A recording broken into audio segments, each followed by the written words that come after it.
Escapes the sack, launching one for the end zone. It's a jump ball, and it's incomplete. All right, let's talk about the highlights of the game. No, not these highlights.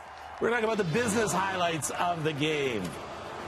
And we have our good friend, Tony Chapman, business strategist, who is back with us right now.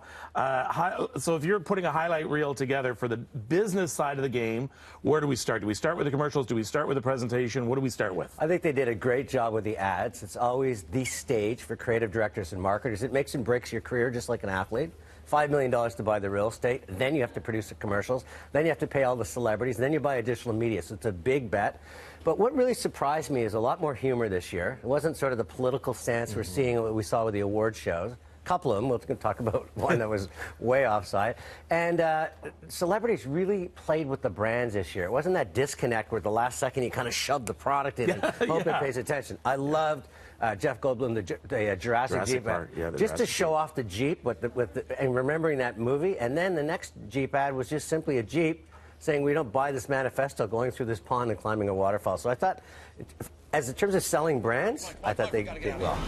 Oh, this is fast. Let's go faster.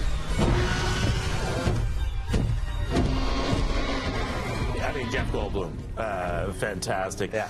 Everyone's talking about Peter Dinklage and Morgan Freeman and the combo Doritos Mountain Dew.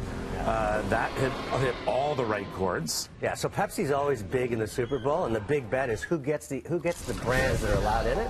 This time they came together, one of their food brands, one of their soft drink brands, did this great wrap, made the products heroes, icy and hot, Doritos hot. I thought this wrap, I thought the way they did it, the last thing where he puts out the fire and then he gets the fire back on. The whole thing was beautifully done. It's going to get a lot of airplay in social media, and everybody will start doing their own memes on it. You'll see a million YouTube versions of this ad come out, and that's what advertising is nowadays, is put it out there and hope that people put kerosene and wind on it, and it explodes out in social media. There's going to be a boardroom somewhere this morning.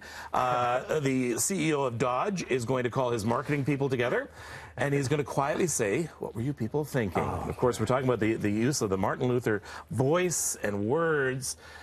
And then it went on to actually push the vehicle. And, at first you thought it was going to be a message about unity. It was more about the vehicle. Oh, it'd be like Amazon going, don't ask Amazon what you can do for you, and taking the JFK ad. This was so offside, and yet I can hear the boardroom initially pitching it. It's been 50 years since the speech, to the day, February 4th. Oh my God, let's take this speech. They got the estate to agree to it. The family's shocked that the Martin Luther King's is used in it. And if you look at most of the volunteers, they're white. They're all white, yeah. Yeah, and so the memes that are going out with things like, I have a truck instead of I have a dream and stuff. It's just a disaster for Dodge. It's not going to go away. Okay. Let me ask you this, though. Is it a disaster for Dodge, Tony? We all say, I don't care what you say about me, just spell my name right.